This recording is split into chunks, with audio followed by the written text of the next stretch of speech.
চোখে একটু প্রবলেম হয়েছিল গো, সেই জন্য চশমা পরে গেলাম বাইরে।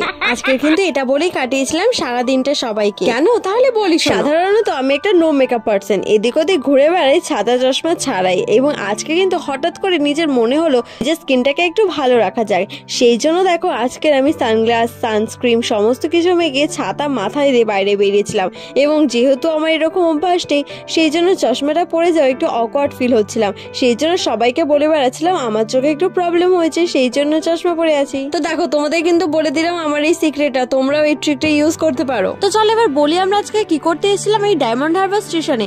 প্রথমত আজকে আমরা এসেছিলাম কলেজে ভর্তি হতে, এবং তারপর একটু কোয়ালিটি টাইম স্পেন্ড করার জন্য আমি আর আমার বান্ধবী চলে যাই ডায়মন্ড হারবার স্টেশনে। দেখো কোয়ালিটি টাইম মানে দুজনের মনে যত রকমের কথা আছে সমস্ত কিছু শেয়ার করা, এবং সেটার জন্য ফাঁকা জায়গা হিসেবে আমরা স্টেশনকে বেছেছি। তো মনের সমস্ত কথা বান্ধবীকে বলে মনটা হালকা করে ফিরে পড়লাম বাড়ির দিকে একটা মাজা হাতে নিয়ে। ধন্যবাদ।